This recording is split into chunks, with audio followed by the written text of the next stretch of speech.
तो चलिए आज के इस वीडियो को शुरू करते हैं। और यहाँ पे मैं आज जो 100 प्रश्न लेकर आया हूँ, यह बिल्कुल आपके बहुत अच्छे लेवल का प्रश्न है। और मैं चाइल्ड हेल्थ नर्सिंग से लेकर आया हूँ, ठीक है ना। आपको एएनएम में पढ़ना है चाइल्ड हेल्थ नर्सिंग, तो हम लोग चाइल्ड हेल्थ नर्सिंग से 100 क्वेश्चन लेकर आए हैं और काफ़ी अच्छे लेवल के क्वेश्चन लेकर आए हैं।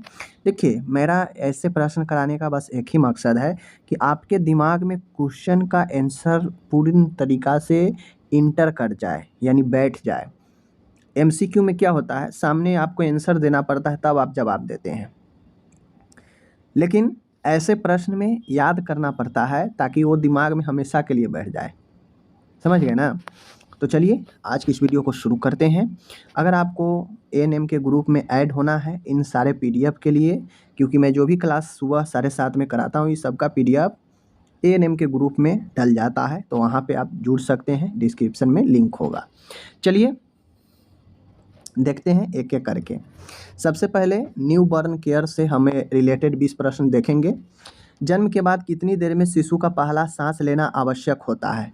तो 30 सेकेंड के भीतर, 30 सेकेंड के भीतर पहला सांस जन्म के बाद जरूरी होता है एक बच्चे के लिए। अगर नहीं लिया तो उसके लिए आगे की कार्रवाई करते हैं। नवजात का समान श्वसन दर 40 से 60 होता है, जबकि नॉर्मल एडल्ट में कितना होता है, श्वसन कितना होता है, 12 से 20 होता है। ठीक है, याद रखिएगा। आगे मैं बढ़ता हूँ। अपगार स्कोर में अपगार स्कोर कब लिया जाता है? तो जन्म के 1 और 5 मिनट बाद। समझ गए, पहला 1 फिर 5 मिनट बाद। आगे है, अपगार स्कोर में कुल कितने पैरामीटर होते हैं? कुल 5 पैरामीटर होते हैं। कौन कौन होते हैं बता चुके हैं। आगे है, जन्म समय शिशु का औसतन लंबाई कितना होता है? तो जन्म के समय औसतन लंबाई लगभग 50 सेंटीमीटर होता है बच्चे का। समझ गए। आगे है, नवजात शिशु में हाइपोग्लाइसेमिया का स्तर क्या होता है? तो सबसे पहले हाइपोग्लाइसेमिया क्या होता है? ग्लूकोज का लेवल कम जाना। मैं बता चुका हूँ, हाइपो जहाँ भी लगा रहेगा वह कम को बताएगा, ठीक है, और हाइपर होगा तो ज़्यादा को बताएगा। समझ गए। तो यहाँ पे क्या है, हाइपोग्लाइसेमिया है। ग्लाइसेमिया ग्लूकोज और हाइपो मतलब कम। ग्लूकोज का लेवल का स्तर कम कितना होता है बच्चा में? तो जब ब्लड शुगर 40 mg प्रति DL से अगर कम जाता है तो यह हाइपोग्लाइसेमिया में आता है। ठीक है, आगे मैं बढ़ता हूँ। ये सब मान वैल्यू याद रखिएगा, एग्जाम में इम्पोर्टेंट होता है। जन्म के समय शिशु का समान वजन कितना होता है? तो 2.5 से 3.5 किलोग्राम होता है। कितना होता है? 2.5 से 3.5 किलोग्राम। आगे है, मैं बार बार कहता हूँ, एक बार वीडियो सुबह देखिए जब मैं डालता हूँ 10 बजे तक, एक बार कोशिश कीजिए कि देख लिया जाए। फिर 5 घंटा, 7 घंटा, 8 घंटा वेट कीजिए और फिर शाम के समय एक बार वीडियो को देखें।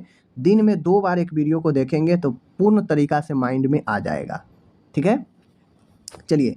नवजात में सबसे पहला टीका जो दिया जाता है BCG का, जन्म के समय दिया जाता है।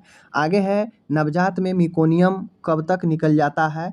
तो जन्म के 24 से 48 घंटे के भीतर जो पहला मल होता है वो निकल जाता है। ठीक है, 24 से 48 घंटे के अंदर। नवजात में पैथोलॉजिकल जॉन्डिस कब माना जाता है? पहले 24 घंटे में पीलिया आना। पहले 24 घंटे में जो पीलिया होता है वो पैथोलॉजिकल जॉन्डिस होता है और यह ऑटोमेटिक ठीक भी हो जाता है। ठीक है, पहले 24 घंटे में जो पीलिया होता है। आगे है, नवजात शिशु को कब तक एक्सक्लूसिव स्तनपान दिया जाता है? तो 6 महीने तक। 6 महीने तक एक्सक्लूसिव यानी एक निश्चित स्तनपान दिया जाता है, सिर्फ और सिर्फ स्तनपान। नियोनेंटल सेप्सिस का प्रमुख लक्षण क्या होता है? नियोनेंटल सेप्सिस, तो नियोनेंटल सेप्सिस मतलब संक्रमण। नवजात में जब संक्रमण होता है तो बच्चा जो है आपका सुस्त हो जाता है, दूध न पीता है, बुखार लगता है या हाइपोथर्मिया यानी तापमान गिर जाता है बच्चा का। समझ गए। डिले कोड क्लेम कितने समय बाद किया जाता है? डिलेड मतलब होता है जो आपका कोड क्लैंपिंग का समय होता है डिले में, तो वो आपके 1 से 3 मिनट बाद जो है किया जाता है। ठीक है, 1 से 3 मिनट बाद, यानी डिले कॉर्ड क्लैंपिंग। कितने डिलेड कॉर्ड मतलब अगर नाभि नाल देरी से अगर आप क्लैंप करते हैं तो कितने समय बाद किया जाता है? 1 से 3 मिनट बाद। समझ गए। नवजात में तापमान जांच के लिए कौन सा उचित स्थान है? तो बगल से, एक्जिला से। नवजात के लिए एक्जिला से सबसे अच्छा है। ठीक है, आगे है, कैपुट सक्सीडेनम क्या है? कैपुट सक्सीडेनम, तो कैपुट सक्सीडेनम खोपड़ी की सतही सूजन जो जन्म के समय होती है। कैपुट सक्सीडेनम जिसमें होता यह है कि आपका सिर खोपड़ी जो होता है उसमें जल भराव होता है, जल जमा होता है, ठीक है। जिससे शिशु का खोपड़ी बड़ा रहता है, जल भरा होता है और ठकठकाने पर फूटी हुई घड़े के समान उसमें आवाज़ आता है, ठीक है। और यह धीरे धीरे ऑटोमेटिक ठीक भी हो जाता है। ओके, आगे है सेफलोहेमेटोमा और कैपुट में क्या अंतर है। तो देख लीजिए, सिफेली हेमेटोमा हड्डी के नीचे होता है और सर्जिकल इंटरवेंशन की ज़रूरत पड़ सकती है। तो बेसिकली सेफले हेमेटोमा जो होता है इसमें रक्त इकट्ठा होता है, जबकि कैपुट सक्सीडेनम में जल इकट्ठा होता है, ठीक है। सेफली हेमेटोमा हड्डी के नीचे होता है और इसके होने से हो सकता है सर्जिकल प्रोसीजर करना पड़ सकता है, ठीक है। आगे है बर्थ एस्फेक्सिया की मुख्य पहचान क्या है, यानी जन्म के समय श्वसन कष्ट में क्या पहचान होगा। तो शिशु का रोना या सांस नहीं लेना, ठीक है। शिशु बर्थ एस्फेक्सिया में चूंकि बच्चा जब आपका सांस लेने लगता है तो रोने लगता है, तो बर्थ एस्फेक्सिया का मुख्य पहचान यही है कि बच्चा आपका रोएगा नहीं और सांस नहीं लेगा, समझ गए। तो बच्चा जब रो दिया तो समझ लीजिए बच्चा आपका ठीक है ना, सांस लेने लगा है। कंगारू मदर केयर में मुख्य क्रिया क्या होती है केएमसी में। तो केएमसी का मुख्य काम है त्वचा से त्वचा, स्किन टू स्किन संपर्क इसे कहा जाता है। यह बच्चे को तापमान, इमोशनली अटैचमेंट, इन सब के लिए जो है किया जाता है। एक्सक्लूसिव ब्रेस्ट फीडिंग के लिए भी कंगारू मदर केयर जो है होता है। आगे है नियोनेंटल रिससिटेशन सबसे पहले क्या किया जाता है। तो नवजात के पुनर्जीवन के लिए सबसे पहले उसके वायु मार्ग को साफ किया जाता है, जो एयरवे होता है उसको साफ किया जाता है ताकि बच्चा श्वसन कर पाए, ठीक है। प्री टर्म शिशु किसे कहा जाता है, यानी समय से पहले बच्चा जन्म लेता है तो उससे क्या कहते हैं। तो जब 37 सप्ताह से पहले बच्चा, प्रेगनेंसी के 37 सप्ताह होने से पहले ही बच्चा जन्म ले लेता है तो प्री टर्म का होता है, ठीक है। आगे है यहाँ पे अब हम लोग कुछ क्वेश्चन देखेंगे डेवलपमेंट से रिलेटेड, बच्चा में डेवलपमेंट कैसे क्या होता है उससे रिलेटेड हम क्वेश्चन जो है 20 क्वेश्चन देखेंगे, ठीक है। चलिए, क्वेश्चन है यहाँ पे, बच्चा कब पलटना शुरू करता है, यानी बच्चा कब करवट लेना शुरू कर देता है। 4 से 5 महीने में बच्चा पलटना शुरू कर देता है, ठीक है। 4 से 5 महीने में बच्चा जो है पलटी मारना शुरू कर देता है, ध्यान रखिएगा। बच्चा कब बिना सहारे बैठ सकता है। तो बच्चा बिना सहारे जो स्टैंडिंग होता है, बैठना जो होता है, वह आपका जो है 6 से 8 महीने में बैठना शुरू कर देता है बिना सहारे के, ठीक है। बच्चा पहली बार कब माँ या पापा बोलना शुरू करता है, यानी टूटी फूटी भाषा कब बोलना शुरू करता है, माँ, दा, पा ऐसे बोलना कब शुरू करता है। तो 9 से 12 महीने में बोलना शुरू कर देता है, याद रखिएगा। 5 से 6 महीने में 6 महीने के आसपास बिना स्टैंडिंग बैठना शुरू कर देता है, ठीक है। उसके बाद 4 से 5 महीने में पलटना शुरू कर देता है और आगे जब बढ़ता है, जब बिना सहारे के बैठना 6 से 8 महीने में शुरू कर देता है, तो फिर 9 से 10 महीना के आसपास या 12 महीना, आपके ऑप्शन के अनुसार देख लीजिएगा। अगर पूछेगा कि टूटी-फूटी भाषा कब बोलना शुरू करता है, तो बेसिकली 8 से 9 से लेकर जो है आपको 12 ऐसे ही जो है होता है। इन बीच में अगर जो भी आपके ऑप्शन रहेगा उस पर टिक मार देना है, ठीक है। तो 9 से 12 महीने में लगभग टूटी-फूटी भाषा जो है शब्द बोलना वाक्य बोलना शुरू कर देता है बच्चा, ठीक है। आगे है, बच्चा कब पहली बार चलना शुरू करता है। तो लगभग साल या 15 महीने के जब होता है तो बच्चा शुरू कर देता है चलना। ये सब क्रम याद रखिएगा, इम्पोर्टेंट है। ज़्यादातर पूछेगा कि वाक्य बोलना कब शुरू कर देता है बच्चा, तो 9 से 12 महीने। बिना सहारे के कब बैठना शुरू कर देता है, तो लगभग 6 महीने, 6-8 महीने, ठीक है। बच्चा कब पलटना शुरू कर देता है, तो 4 से 5 महीने में पलटना शुरू कर देता है। तो ये सब चलना कब शुरू करता है, तो 12 से 15 महीने, लगभग साल भर के बाद बच्चा चलना शुरू कर देता है। सोशल स्माइल कब आती है बच्चे में। बच्चे में जो सामाजिक मुस्कुराहट है, हंसने टाइप से कब आना शुरू हो जाता है, तो लगभग जो है यह 1.5 से 2 महीने में ये चीज़ें होता है, बच्चा सोशल स्माइल करने लगता है। आगे है, बच्चा अंगूठा कब चूसना कब छोड़ता है। तो बच्चा अंगूठा चूसना कब छोड़ता है? तो देखते होइएगा बच्चा 2 से 4 वर्ष की उम्र में जब वह टोडलर में जाता है 1 से 3 वर्ष में, तो उसके बाद ही जो है वह छोड़ता है अंगूठा चूसना, ठीक है।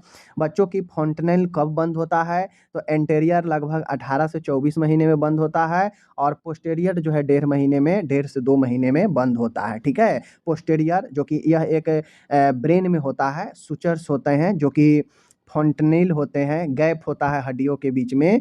तो एंटेरियर वाला 18 महीने में गैप बंद होता है और पोस्टेरियर जल्दी ही बंद हो जाता है, ठीक है।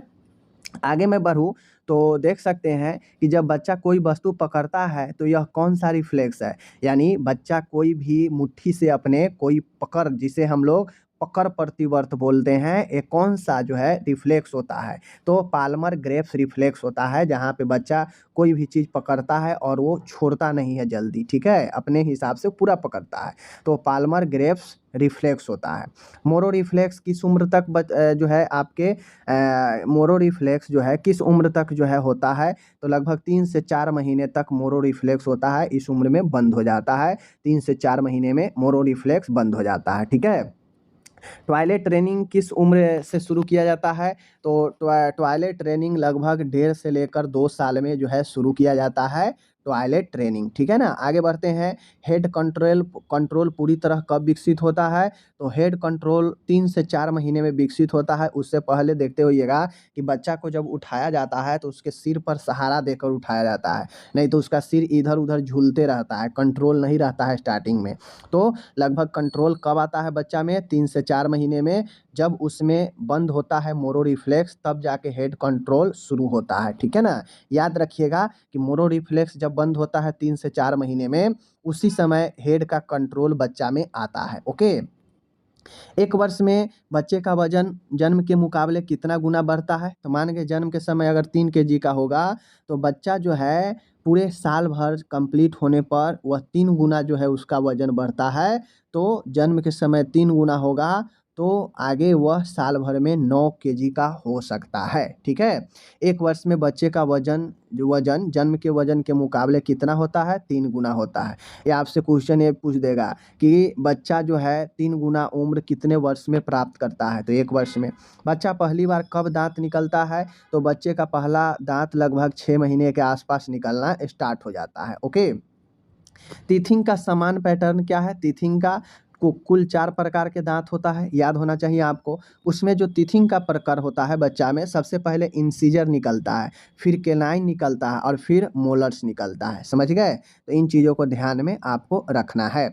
1-2 वर्षीय सामान्यतः बच्चा कितने शब्द बोल सकता है? यानी 1-2 वर्ष के बच्चा है तो नॉर्मली वह कितने शब्द, कितने वर्ड बोल सकता है? तो वह 50 से अधिक शब्द बोल सकता है, ठीक है ना। तो आगे बढ़ता हूँ, तो नेक्स्ट क्वेश्चन यहाँ पे आता है अपन, वो है यहाँ पे देख सकते हैं, पेंसिल पकड़ना किस विकास का संकेत है? यानी बच्चा जब पेंसिल पकड़ता है तो वह किस प्रकार का संकेत है? वह fine motor development, fine motor development का संकेत है, याद रखिएगा। बच्चा ना कहना कब शुरू करता है? तो लगभग 1.5 से 2 वर्ष में बच्चा ना कहना शुरू करता है। 1.5 से 2 वर्ष में बोलना कब शुरू करता है? वाक्य कब बोलना शुरू करता है? माँ, दा, पाप कब बोलना शुरू करता है? 9 से लेकर 12 महीने के बीच में बोलना शुरू कर देता है, ठीक है, जो कि ऊपर बता चुके हैं। तो अगर ना कहने की बात आएगी तो 1.5 से 2 वर्ष, ठीक है, याद रखिएगा। टोडलर स्टेज किस आयु वर्ग को कहा जाता है? तो टोडलर स्टेज जो होता है 1 से 3 वर्ष के एज ग्रुप को टोडलर कहा जाता है, ठीक है ना, याद रखिएगा। आगे है प्री स्कूलर स्टेज में कौन कौन से टीके दिए जाते हैं? प्री स्कूलर के मतलब होता है कि 5 वर्ष से कम उम्र के बच्चे प्री स्कूलर होते हैं। तो इस समय डीपीटी बूस्टर, एमएमआर और ओपीवी बूस्टर, 5 वर्ष में जानते हैं सब बूस्टर डोज मिलता है। तो डीपीटी का बूस्टर, ओपीवी का बूस्टर और एमएमआर भी मिलता है प्री स्कूलर के समय। एक 5 वर्ष का बच्चा कितनी अच्छी तरह दौड़ सकता है? एक 5 वर्ष के बच्चा है तो कितनी अच्छी तरह से वो दौड़ सकता है? तो आसानी से वो दौड़ सकता है, गुड कोऑर्डिनेशन के साथ, मतलब अच्छे से तालमेल के साथ वह आसानी से दौड़ सकता है। देखते होइएगा 5 वर्ष के बच्चा लगभग ठीक ठाक दौड़ता है, समझ गए? उसको ज्ञान होता है कि कैसे दौड़ना है। चलिए आगे बढ़ते हैं। अब जो क्वेश्चन देखेंगे कि बच्चा में जो रोग होता है उसका देखभाल कैसे करेंगे, कौन-कौन से रोग होता है, इससे रिलेटेड बच्चा में बीमारी से रिलेटेड देखेंगे। आगे है मीज़ल्स का पहला लक्षण क्या होता है? तो मीज़ल्स का पहला लक्षण बुखार और बुखार के साथ में जो है धब्बा आने लगता है। 1 से 3 दिन के अंदर लगभग यह धब्बा दिख जाता है। 3 दिनों में यह धब्बा दिख जाता है, कॉपलिक स्पॉट, ठीक है? आगे है डिप्थीरिया में कौन-सा झिल्ली बनती है? देखिए डिप्थीरिया गले में ग्रे कलर का आपके कंठ में झिल्ली बन जाता है, ग्रे कलर का कंठ में, ठीक है ना? इसको याद रखिएगा। आगे है वूपिंग कफ का कारण क्या होता है? तो वूपिंग कफ को हम लोग काली खाँसी कहते हैं और इसका कारण बॉर्डोटेला पर्टुसिस होता है। क्या होता है? बॉर्डोटेला पर्टुसिस होता है, याद रखना है। ये बैक्टीरिया का नाम है। आगे है मम्प्स में कौन सी ग्रंथियाँ सूज जाती है? तो बेसिकली मम्प्स जो कि गलसुआ कहते हैं, तो ये गाल के नीचे वाला जो बगल वाला पैरोटिड ग्लैंड होता है, उसमें सूजन हो जाता है, समझ गए? आगे है चिकन पॉक्स का प्रमुख लक्षण क्या होता है? तो देखिए चिकन पॉक्स जो होता है, इसका जो प्रमुख लक्षण होता है, ज़्यादातर देखते होइएगा बच्चा में होता है, त्वचा पर फफोले पड़ जाता है, दाना-दाना सा और विभिन्न अवस्थाओं में होते हैं। ये दाना अलग-अलग आकार का होता है। बुखार के साथ में बहुत ज़्यादा जो है बॉडी में दाने-दाने सा आ जाता है और यही जो है आपका चिकन पॉक्स होता है। आगे है रूमेटिक फ़ीवर का मुख्य कारण क्या होता है? तो रूमेटिक फ़ीवर का मुख्य कारण जो होता है ग्रुप ए स्टेफ़िलोकोकस संक्रमण होता है और ये rheumatic fever rheumatic heart disease भी करता है जिसे आरएचडी बोलते हैं। तो रूमेटिक फ़ीवर बहुत खतरनाक होता है, यह हार्ट को भी क्या करता है डैमेज करता है, बीमारी ग्रस्त करता है जिसे रूमेटिक हार्ट डिज़ीज़ कहते हैं।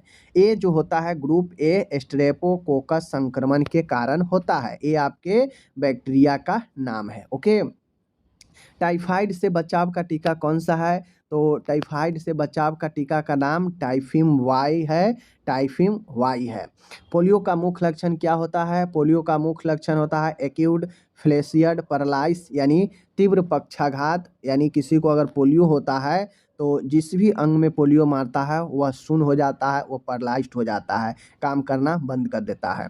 एक्यूट डायरिया का मुख्य उपचार क्या है?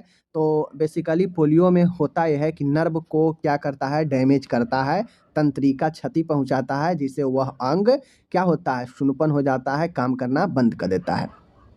एक्यूट डायरिया का मुख्य उपचार यानी अचानक से किसी को डायरिया होता है तो उसका मुख्य उपचार है ओआरएस और ओआरएस के साथ जिंक बच्चा में दिया जाता है, समझ गए?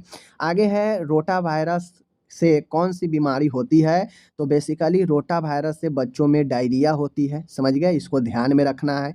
आगे है निमोनिया में प्रमुख लक्षण क्या होता है?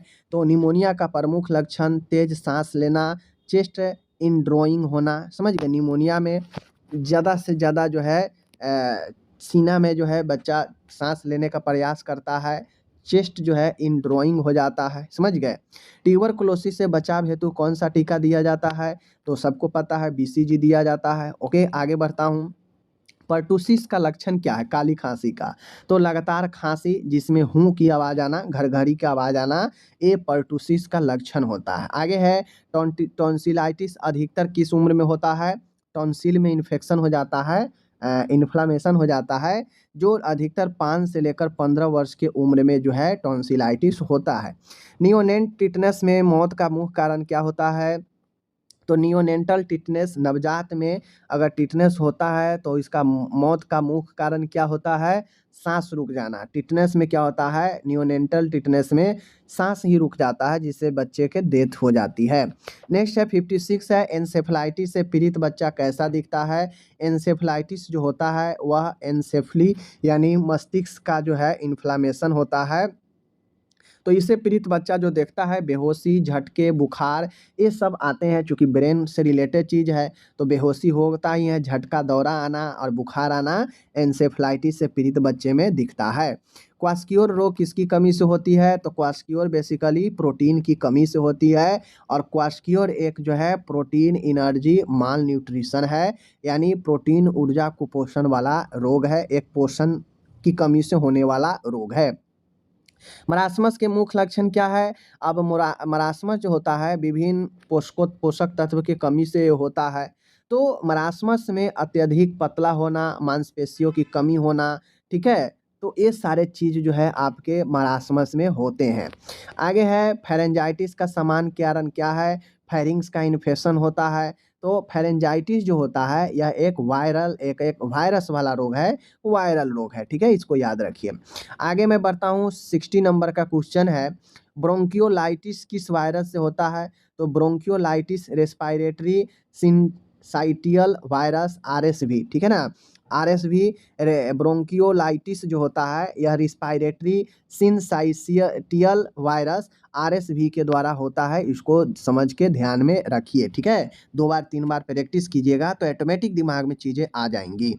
अब ये चीज़ें हो गई यहाँ पे। आगे देखिए, अब आ गया न्यूट्रिशनल और माल न्यूट्रिशन से संबंधित क्वेश्चन। अब न्यूट्रिशनल और माल न्यूट्रिशन से संबंधित क्वेश्चन है, तो चलिए देख लेते हैं। देखिए यहाँ पे क्वेश्चन क्या है, बच्चों के लिए सबसे उत्तम आहार क्या होता है? तो बच्चों के लिए सबसे उत्तम आहार जो होता है माँ का दूध होता है, सब लोग जानते हैं। आगे है कम्प्लीमेंट्री फीड कब शुरू किया जाता है? कम्प्लीमेंट्री फीड का मतलब होता है पूरक आहार। तो पूरक आहार आप लोग को पता है कि पहले 6 महीना तक तो सिर्फ और सिर्फ माँ का दूध यानी स्तनपान होता है, एक्सक्लूसिव ब्रेस्ट फीडिंग होता है, एकनिष्ठ स्तनपान। तो जब 6 महीना तक ये चलता है, मतलब 6 महीने के बाद से हम कम्प्लीमेंट्री पूरक आहार थोड़ा सा माँ के दूध के अलावा हम और भी दूध जो है और भी प्रोडक्ट जो है बच्चे को दे सकते हैं ऊपर से।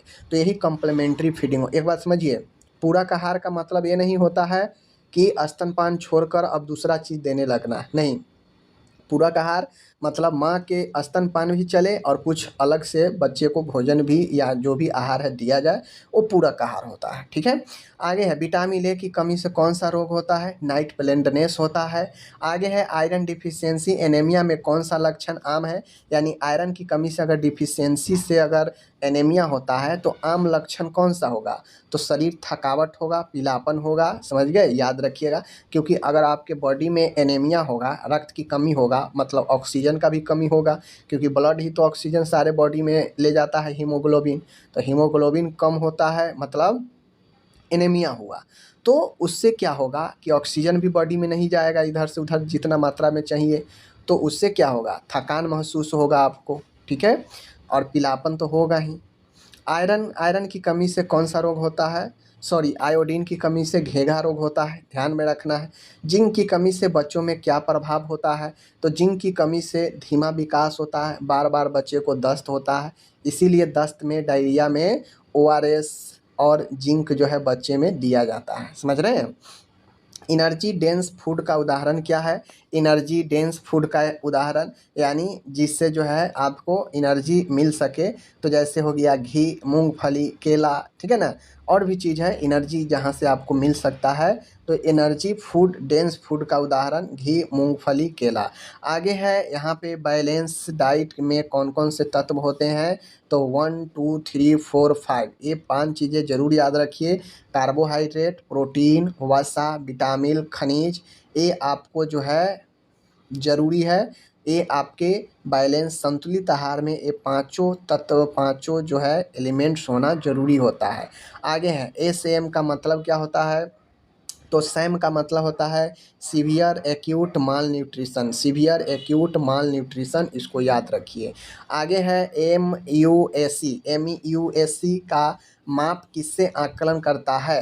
तो एम यू एस सी मध्य ऊपरी भुजा की मोटाई का जांच करता है, कुपोषण का संकेत बताता है कि यह कुपोषण बच्चा में है या नहीं है। यह क्या करता है? यह भुजा के माप करने का एक तरीका है जो बताता है कुपोषण के स्तर के जांच के लिए, ठीक है। एम यू एस सी का गंभीर कुपोषण के लिए मूल्य क्या है? यानी गंभीर कुपोषण के लिए क्या मूल्य है, क्या परिमाण है? तो एम यू एस सी करने में अगर भुजा का अगर ऊपर से जो मोटाई होता है जिसे हम लोग ट्राइसेप वाला एरिया कहते हैं, वहाँ पे मापन लेने में अगर 11.5 सेंटीमीटर से अगर कम जाता है माप, तो वह गंभीर कुपोषण के मूल्य को बताता है। आगे है ग्रोथ चार्ट में रेड जोन का मतलब क्या होता है? देखिए, ग्रोथ चार्ट होता है जिसमें विकास दर को हम लोग दर्शाते हैं। अगर उसमें रेड जोन है तो रेड जोन का मतलब क्या होता है? तो गंभीर कुपोषण होता है। एग्जाम में पूछ देगा कि ग्रोथ चार्ट में रेड जोन का मतलब क्या होता है? ऑप्शन दे देगा कुछ कुछ 4, उसमें से गंभीर कुपोषण रहेगा तो ही राइट आंसर होगा। एफ F75 से F100 क्या है? कुपोषण का उपचार हेतु चिकित्सीय आहार। यानी F75 से F100 तक जो चैप्टर है इसमें कुपोषण और उसका उपचार और उसका आहार के बारे में बताया गया है। ठीक है, आगे है आंगनवाड़ी केंद्र में कौन सी सेवाएं दी जाती है? तो आंगनवाड़ी केंद्र में पूरक कम्प्लीमेंट्री आहार, टीकाकरण और स्वास्थ्य जांच, ये सब जो है आपको आंगनवाड़ी में सेवा दिया जाता है। इन्फेंट मोर्टालिटी बढ़ने का सबसे बड़ा कारण क्या है? कुपोषण। यानी कहने का मतलब है कि शिशु में मृत्यु दर बढ़ने का सबसे बड़ा रीज़न है वह कुपोषण है। बहुत सारे बच्चे को ठीक ढंग से पोषण नहीं मिल पाता है, जिसके कारण उसका वृद्धि विकास भी रुक जाता है, यहाँ तक कि उसका मृत्यु भी हो जाता है। ठीक है ना। एक्सक्लूसिव ब्रेस्ट फीडिंग से शिशु को क्या लाभ मिलता है? तो प्रतिरक्षा मजबूत होता है, इम्यूनिटी, भरपूर पोषण मिलता है, संक्रमण से सुरक्षा मिलता है। क्यों संक्रमण से सुरक्षा मिलता है? सिर्फ और सिर्फ ब्रेस्ट फीडिंग करने से, क्योंकि माँ के दूध में IgA, ठीक है ना, याद रखिएगा, IgA इम्यूनिटी पाया जाता है नेचुरली रूप से। आगे है ओवर न्यूट्रिशन में कौन सा रोग होता है? यानी अगर बहुत ज़्यादा पोषक तत्व हम ले रहे हैं, संतुलित नहीं ले रहे हैं, तो उससे ओवर न्यूट्रिशनल से मोटापा होता है, ओबेसिटी होता है।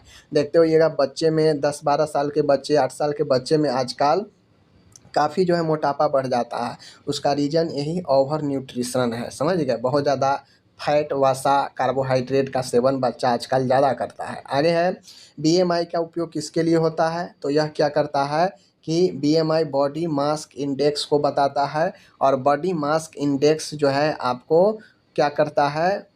बताता है कि पोषण स्थिति का आपका मूल्यांकन, आपका पोषण कैसा है। खराब पोषण लीजिएगा, ज़्यादा फैट लीजिएगा तो हाइट कम होगा और शरीर मोटा ज़्यादा हो जाएगा, तो उसका मास जो है आपका क्या होगा? गड़बड़ हो जाएगा बॉडी के अनुसार।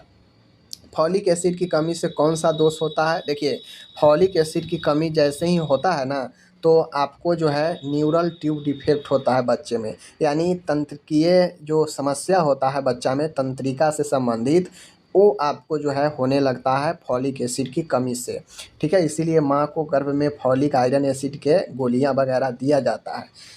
किशोरों के लिए आयरन की पूर्ति क्यों आवश्यक है? यानी जो किशोर बच्चे होते हैं उनके लिए आयरन की पूर्ति क्यों आवश्यक है?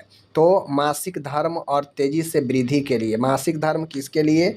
महिला यानी लड़की के लिए, और तेज़ी से वृद्धि तो दोनों में, चाहे वो लड़का हो लड़की हो, तो इन सब के लिए आयरन की पूर्ति आवश्यक है। आयरन प्रेगनेंसी में भी दिया जाता है, और आयरन आपके वृद्धि के लिए, मासिक धर्म के लिए भी अच्छा माना जाता है। समझ गए? तो एक क्वेश्चन हो गया 80 तक। अब 80 से आगे देखते हैं। अब 80 से आगे जो यहाँ पे दिए गए हैं वो है 81 से लेकर 100 तक, वो टीकाकरण और कुछ मिसलिनियस क्वेश्चन है। समझ गए? कुछ मिसलिनियस क्वेश्चन है और साथ में कुछ टीकाकरण से भी रिलेटेड है। जैसे यूनिवर्सल इम्यूनाइजेशन प्रोग्राम की शुरुआत कब हुई? 1985 में। ठीक है, इसको ध्यान रखिएगा। OPV का पूरा नाम क्या है? Oral polio vaccine. Oral polio vaccine. BCG टीका कहाँ पर जो है दिया जाता है? तो बाह के ऊपर लेफ्ट डेल्टॉइड मसल्स में दिया जाता है। ID इंट्राडर्मल दिया जाता है। DPT वैक्सीन कितनी बार दी जाती है? तो 3 बार दी जाती है, और 2 बार बूस्टर डोज दिया जाता है DPT का, आप लोगों को पता होगा। तो DPT 4, ठीक है ना, 4 याद रखिएगा, 6 देख लीजिए, DPT 6, 10 और 14। ठीक है, DPT का ये टाइम है 6, 10, 14, और 2 बार बूस्टर दिया जाता है। आगे बढ़ते हैं। आगे है पेंटावायलेंट वैक्सीन में कौन से टीके शामिल है? तो 3 तो हो गया DPT, डिप्थीरिया, पर्टुसिस, टिटनेस, और एक हो गया हिब, ठीक है ना, हिब, और एक हो गया हेपेटाइटिस B। ठीक है ना, तो इन चीज़ों को ध्यान में रखिए। आगे है मीजल्स रूबेला टीका कब दिया जाता है? MR का टीका कब दिया जाता है? तो पहला तो 9 महीने पर लगता है, और दूसरा 16 से 24 महीने पर लगता है। समझ गए? याद रखिए। आगे है 87 विटामिन A सप्लीमेशन की पहली खुराक कब दी जाती है? तो विटामिन A जो है 1 लाख इंटरनेशनल यूनिट में बच्चा के 9वें महीने में दिया जाता है मीजल्स टीका के साथ में। ठीक है, याद रखिएगा। आगे है टीका देने से पहले कौन सा जांच किया जाता है? तो वैक्सीन देने से पहले बच्चा का स्वस्थ है या नहीं, इस चीज़ का जांच किया जाता है। समझ गए? सुई द्वारा दिए जाने वाले टीके के लिए कौन सा मार्ग उपयोग होता है? तो तो सुई सिरिंज के द्वारा अगर कोई टीका दिया जाता है, जैसे आपका बहुत सारे टीका है, तो बहुत सारे टीका आपका आईएम इंट्रामस्कुलर माध्यम से लगता है। जैसे आपका डीपीटी हो गया, हेपेटाइटिस हो गया, समझ गए। तो ये सब आपका आईएम लगता है। जैसे आपका हो गया क्या टिटनस, ये सब आईएम लगता है इंट्रामस्कुलर, ठीक है, याद रखिएगा। और कुछ एकाध टीके हैं जो एससी माध्यम से सबक्यूटेनियस भी लगता है। आगे है adverse event following immunisation, AEFI क्या है देख लीजिए। फुल फॉर्म हो सकता है एग्जाम में पूछ दे। AEFI का full form adverse, A for adverse, E for event, A for following, I for immunisation. यह क्या है? टीका देने के बाद होने वाले असमान प्रतिक्रियाएं हैं। यानी टीका देने के बाद कुछ साइड इफ़ेक्ट होते हैं, उसी साइड इफ़ेक्ट को AEFI बोला जाता है, ठीक है। अंडर 5 क्लिनिक में क्या सेवाएं मिलती है? तो अंडर 5 क्लिनिक 5 वर्ष तक के बच्चों के लिए क्लिनिक होता है, जिसमें वजन जांचना, टीकाकरण और रोग का रोकथाम और नियंत्रण शामिल होता है। समझ गए? इन सब चीज़ों को ध्यान में रखिए। 92 क्वेश्चन है, IMNCI का उद्देश्य क्या है? IMNCI का उद्देश्य है 5 वर्ष तक के बच्चों में मृत्यु और रोग को घटाना। यानी जो बच्चे को अनेक चीज़ों से, बीमारियों से जो मृत्यु हो जाता है, तो 5 वर्ष तक के बच्चों में मृत्यु से रोकथाम बचाना और रोग के रोकथाम और नियंत्रण पर नज़र रखा जाता है। IMNCI का उद्देश्य है ये। IMNCI में कितने रंग कोडिंग का उपयोग होता है? तो IMNCI में 3 रंग कलर होता है, 3 होता है IMNCI में रंग कोडिंग किया गया है। हरा बताता है घरेलू, पीला बताता है रेफरल और लाल बताता है आपात। ये वाला क्वेश्चन पूछा गया था अब की बार स्टाफ नर्स में बिहार में कि IMNCI में रेड कलर किस चीज़ को इंगित करता है? तो यह इमरजेंसी, आपात को इंगित करता है लाल, लाल मतलब खतरा, आपात, पीला मतलब रेफरल और हरा मतलब घरेलू उपचार। समझ गए? तो ये IMNCI में 3 कलर कोडिंग है, याद रखिएगा। आगे है 94 क्वेश्चन है, ग्रोथ मॉनिटरिंग के लिए कौन सा उपकरण प्रयोग किया जाता है? तो जो ग्रोथ होता है, जो आपका वृद्धि है, उसके मॉनिटर करने के लिए जो उपकरण है, वजन का मशीन, ग्रोथ चार्ट, वजन का मशीन और ग्रोथ चार्ट, ये उपकरण का उपयोग ग्रोथ मॉनिटरिंग के लिए किया जाता है। नेक्स्ट है 95 है, अंडर वेट बच्चे को कितने माह तक निगरानी आवश्यक होती है? अंडर वेट मतलब जो कम वजन वाले बच्चे हैं, उनको कम से कम 5 माह तक 5-6 महीने तक निगरानी की आवश्यकता पड़ती है, ठीक है। डीवर्मिंग की गोलियां किस उम्र में दी जाती है? डीवर्मिंग मतलब कृमि संक्रमण को रोकने वाला जो गोलियां होती है, वह 1 वर्ष से ऊपर दी जाती है। कब दी जाती है? 1 वर्ष से ऊपर, याद रखना है। 97 है, बच्चों में विटामिन डी की कमी से क्या होता है? रिकेट्स होता है, हड्डियों की कमजोर हो जाना। समझ गए? 98 है, नियोनेंटल पीरियड कितने दिनों तक होता है? नियोनेंटल मतलब नवजात शिशु, और नवजात बच्चा जन्म से लेकर 28 दिन के अवधि को कहते हैं। ओके, AEFI की रिपोर्टिंग कौन करता है? अभी मैंने ऊपर बताया, ठीक है ना, अभी मैंने ऊपर बताया AEFI का फुल फॉर्म क्या होता है। तो इसका रिपोर्टिंग कौन करता है? तो इसका रिपोर्टिंग नर्स, ANM या स्वास्थ्य कार्यकर्ता करती हैं, ठीक है। और आज का लास्ट क्वेश्चन है अपन यहाँ पे कि mother and child protection MCP card का उद्देश्य है, क्या उद्देश्य है? इसका उद्देश्य है माँ और बच्चे के स्वास्थ्य सेवाओं की निगरानी करना। नाम से यह स्पष्ट है, मदर एंड चाइल्ड प्रोटेक्शन, यानी माँ और बच्चे के सुरक्षा के लिए जो कार्ड होता है, उसका उद्देश्य है माँ और बच्चे को स्वास्थ्य सेवाओं की निगरानी करना। यही इसका उद्देश्य है इस कार्ड का। समझ गए? तो ये अपन 100 क्वेश्चन मैंने आपको करा दिया। अब 100 क्वेश्चन आपको कैसा लगा कमेंट करके ज़रूर बता सकते हैं। और आज मैं चाइल्ड हेल्थ नर्सिंग किया हूँ, आपको कैसा लगा है कमेंट करके बताइए। मिलते हैं अगले वीडियो में, तब तक के लिए धन्यवाद।